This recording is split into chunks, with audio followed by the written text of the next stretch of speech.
Hello students, स्वागत है आपका डॉक्टर कविता मैथ्स लेक्चर में। आज हम 10वीं कक्षा का प्रश्नावली 4.1 करेंगे और इसमें जो क्वेश्चंस है वो बहुत बड़े साइज के नहीं हैं, छोटे छोटे क्वेश्चंस हैं। तो यही क्वेश्चंस आपके जो विकल्प की होती हैं यहीं से क्वेश्चंस आते हैं एमसीक्यू में। ठीक है, थोड़ा 2 स्टेप फालतू ले लेंगे तो बड़ा क्वेश्चन बन जाएगा, एक चीज़ पूछ लेंगे तो उसी का छोटा क्वेश्चन बन जाएगा। ठीक है, फर्स्ट क्वेश्चन क्या है, जांच कीजिए क्या निम्न द्विघात समीकरण है। मतलब हमें ये देखना है कि इनमें से द्विघात समीकरण कौन कौन सा है।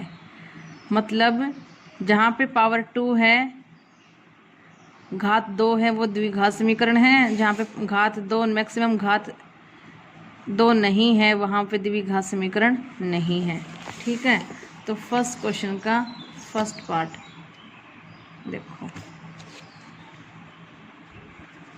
फर्स्ट क्वेश्चन का फर्स्ट पार्ट क्या है, x + 1 का स्क्वायर बराबर है 2x - 3।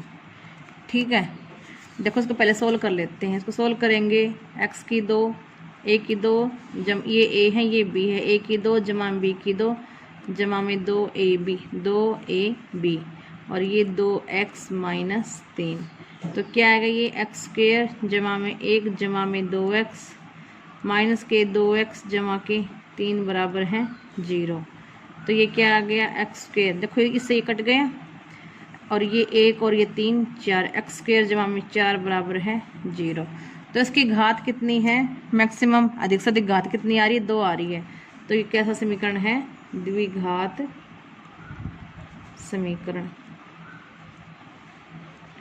ठीक है, क्वेश्चन नंबर 2 देखो, इसी का क्या है, x² - 2x बराबर है -2 3 - x। ठीक है, x² - 2x, इसको इसके अंदर गुना ले जाओ, -2 की 3 से गुना किया -6 और माइनस प्लस 2x। ठीक है, x² - 2x -6 इस इधर आ जाएगा, माइनस के 2x बराबर है 0। ओके, x² माइनस के 4x माइनस का 6, इसकी अधिकतम घात भी कितनी आ रही है, 2 आ रही है। तो ये भी कैसा समीकरण है, ये भी द्विघात समीकरण है। ठीक है, अब क्वेश्चन नंबर 3 देख लो। फर्स्ट क्वेश्चन का third part, x - 2 x + 1 x - 1 x जमा में 3, इनकी गुना कर लो, इनकी गुना कर लो। देखो इसको पहले पहले से किया, x - 2 गुना में x जमा में x - 2 गुना में 1। ठीक है, ये क्या आ गया, x - 1 गुना में x जमा में 3 x - 1। ठीक है, खोल लो उसको, x² माइनस के 2x plus x - 2 x² minus x plus 3x, ये 3 अंदर आ जाएगा माइनस का 3। ठीक है, अब ये देखो x को इधर भी जमा का इधर भी जमा, जब ये इधर आएगा कट जाएगा तो इसको इधर ही काट दो। ठीक है, अच्छा इनको सोल्व करो, ये माइनस का x - 2 इधर कितना आया, ये इसको सोल्व करो, माइनस का 1x जमा के 3x कितना आ गया, जमा के 2x माइनस 3 माइनस x, इसको इधर ले आओ, माइनस के 2x माइनस 2 जमा में 3 बराबर है 0। तो क्या आ गया, माइनस के 3x जमा में 1 बराबर है 0। इसका मतलब क्या, देखो यहाँ पे अधिकतम घात कितनी आ रही है, x की 1 आ रही है। इसका मतलब ये द्विघात समीकरण नहीं है, द्विघात समीकरण नहीं है। ठीक है,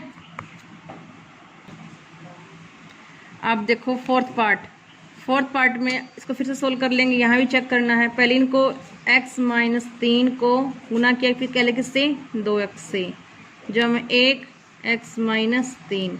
अब इस x को अंदर ले आओ, x² जमा में 5x। ठीक है, सो गुना करो, 2x² माइनस 6x जमा में x - 3 x² जमा में 5x, इसको इधर माइनस कर लो, 2x² -6, ये देखो -6 और जमा के कितना बच गया, माइनस के 5 बन गया, माइनस का 3, इसको इधर ले आओ, -x² माइनस का 5x बराबर है 0। ठीक है, अब ये देखो 2x² और 1x² कितना बच गया, 1x², माइनस के 5x माइनस के 5x कितना बच गया, माइनस के 10x। ठीक है, और ये -3 बराबर है 0। इसकी अधिकतम घात कितनी है, 2 है, तो ये कैसा समीकरण है, ये भी हमारा द्विघात समीकरण है। ठीक है, जहाँ पे अधिकतम घात ना 2 से ज़्यादा आए ना 2 से कम आए, वो होता है द्विघात समीकरण। 2 आई, 2 आगे 2 से कम आ सकती है, जैसे 2 है, x की पावर 1 भी हो, ठीक है। अब पांचवा क्वेश्चन आप कर लोगे, पांचवा, छठा और सातवां क्वेश्चन करवाते हैं आपको मैं। पांचवा और छठा क्वेश्चन आपके लिए है। ठीक है, पांचवा और छठा question do your self. Okay, do your self, ना आए तो मुझे कमेंट कर देना, मैं करवा दूंगी। क्वेश्चन नंबर 7 देखो, x + 2 की पावर 3 बराबर है 2x x² -1। ओके, तो सोल्व कर लो, यानी a जमा में b की पावर 3 का फॉर्मूला आपको याद होना चाहिए। क्या होता है, a की 3 जमा में b की 3 जमा में 3ab, a + b या फिर 3ab² और 3a²b। ओके, अब देखो इसको कैसे सोल्व करेंगे, a की 3, x की 3, b की 3, a हमारा x है और b क्या है 2, 8 जमा में 3 गुना में x b² यानी 4। ठीक है, जमा में 3a² और b गुना में 2। ओके, इसको ऐसे गुना करो, 2x की 3 माइनस के 2x, क्या आया, x की 3 जमा में 8, ये 12x, ये 6x² बराबर है 2x की 3 माइनस के 2x। ओके, अब देखो इसको इधर ले आओ, x की 3 जमा में 8 जमा में 12x जमा में 6x² माइनस के 2x की 3 जमा के 2x बराबर है 0। इससे कट गया, कितना आएगा, माइनस आ जाएगा, -x की 3 जमा में 6x की 2 जमा में 14x जमा में 8 बराबर है 0। देखो इसमें अधिकतम घात कितनी है, 3 है, तो ये द्विघात समीकरण नहीं है।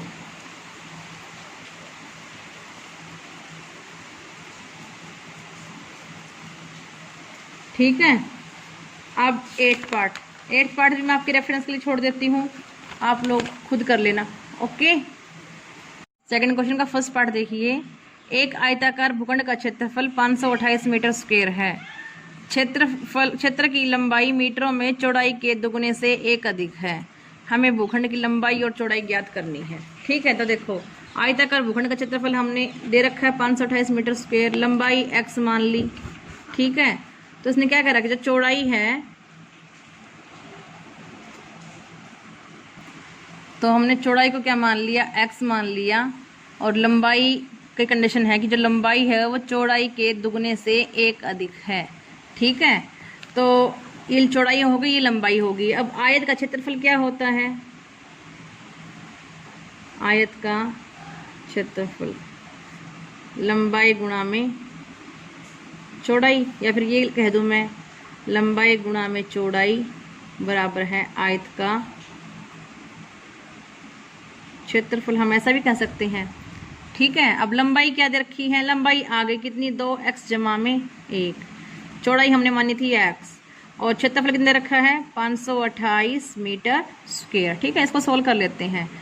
2x की 2 जमा में x बराबर है 528। ठीक है, 2x की 2 जमा में x माइनस के 528 बराबर है 0। अब इसको देखो कैसे करेंगे, अब इसके हम फैक्टर बना लेंगे, क्या कि 2x की 2 जमा में 33x माइनस के 32x माइनस के 528 बराबर है 0। ठीक है, अब देखो क्योंकि इनका जोड़ x आना चाहिए था, 1x, और गुना कितनी आनी चाहिए थी, इन दोनों की गुना के बराबर।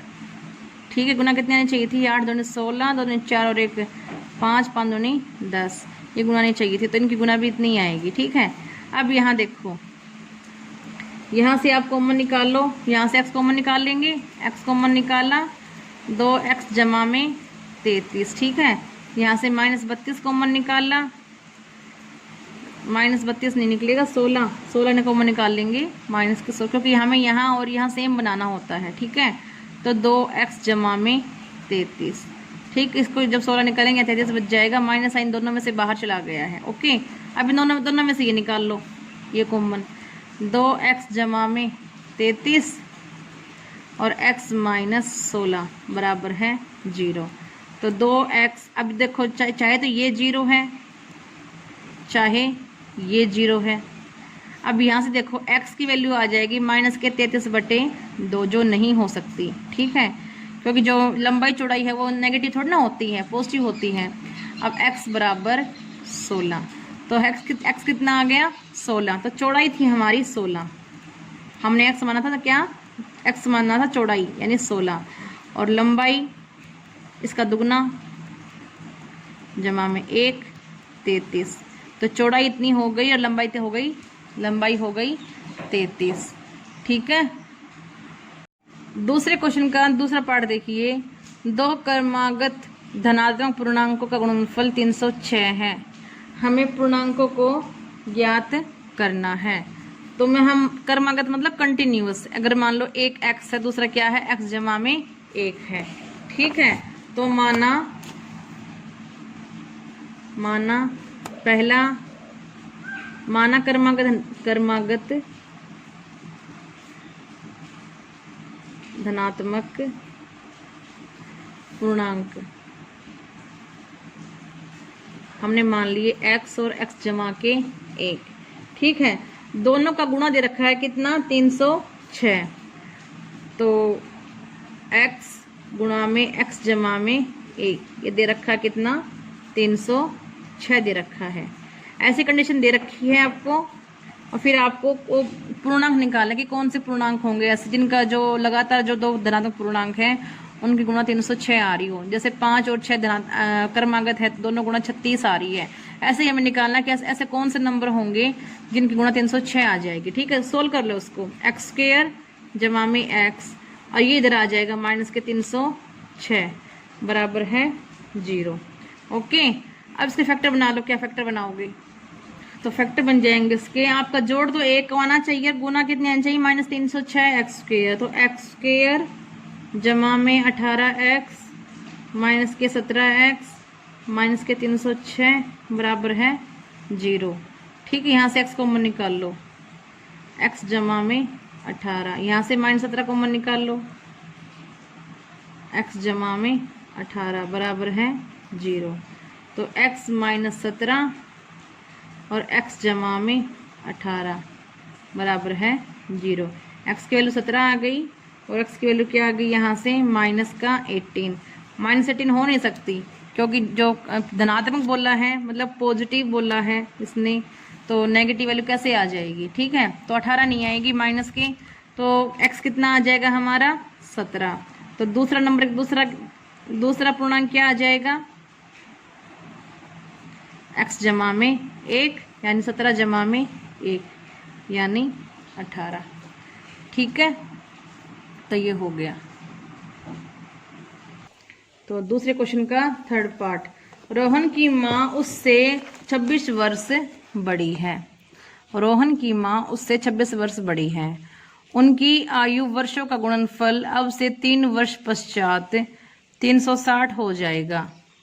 हमें रोहन की वर्तमान आयु ज्ञात करनी है। ठीक है, तो देखो माना हम मान लेंगे, माना रोहन की वर्तमान आयु हमने मान ली x वर्ष। ठीक है, उसकी माँ कितनी बड़ी, उससे 26 वर्ष। तो उसकी माँ की आयु कितनी हो जाएगी, माँ की वर्तमान आयु क्या हो जाएगी, एक्स जमा में 26 आ जाएगी। ठीक है। अब देखो क्या कहा है इन्होंने कि अब से 3 वर्ष पश्चात उन दोनों की जो आयु की जो गुणा है वो 360 हो जाएगी। तो 3 वर्ष पश्चात रोहन की आयु कितनी हो जाएगी, x जमा में 3 साल बड़ा हो जाएगा रोहन। और 3 वर्ष पश्चात रोहन की माँ की आयु कितनी हो जाएगी, x जमा में 26 जमा में 3, यानी कितना हो गया, x जमा में 29। और इन दोनों की आयु का गुणा कितनी दे रखी है, 360। तो अकॉर्डिंग टू कंडीशन क्या दे रखा है कि 3 वर्ष पश्चात दोनों की आयु का गुणा 360 है। तो 3 वर्ष पश्चात रोहन की आयु तो ये है और उसकी माँ की आयु ये है, दोनों की गुणा कितनी दे रखी है, 360। तो फिर हमें निकालना है कि रोहन की वर्तमान आयु क्या होगी। यहां से अगर हम x निकालने में कामयाब हो गए तो रोहन की वर्तमान आयु हमें पता चल जाएगी। ठीक है। तो देखो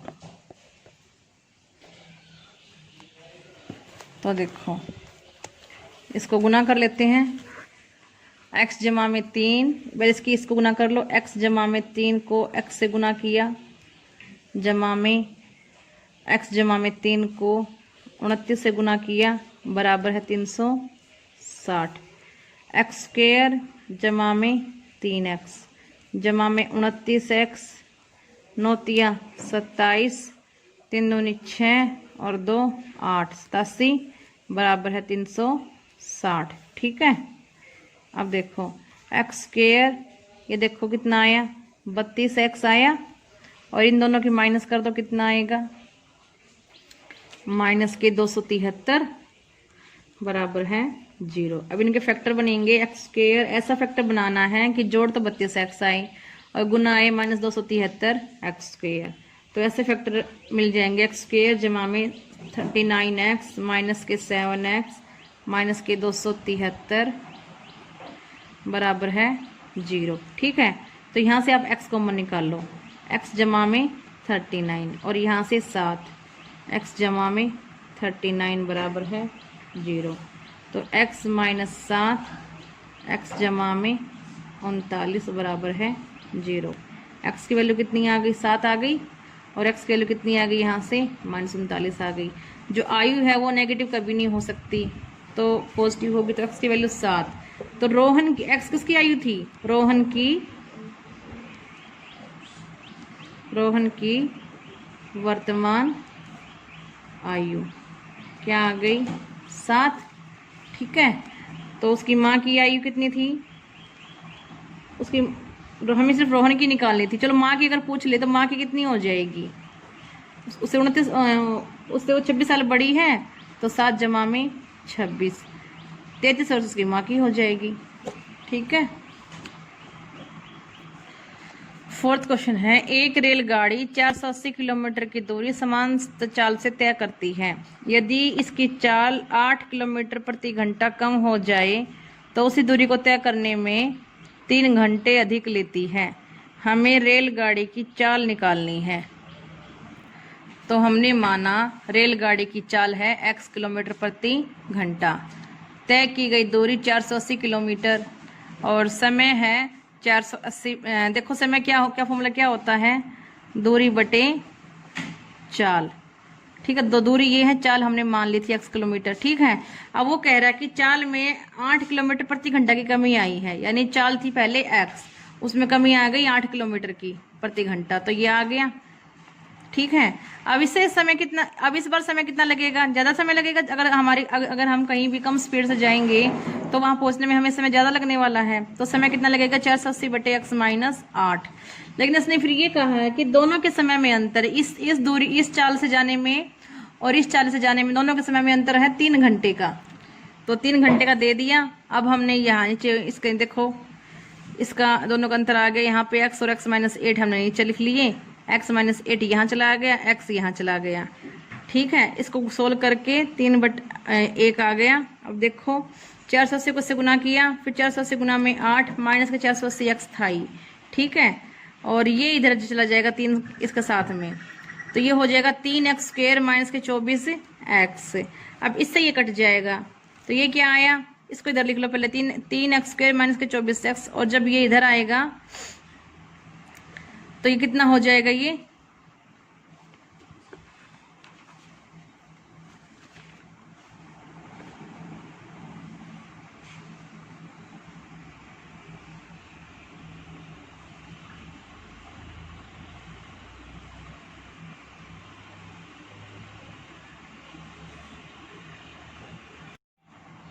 तो ये देखो ये आ गया इधर, और यहाँ से 3 कॉमन आ गया, तो ये x² माइनस के 8x ये 1280 चला जाएगा।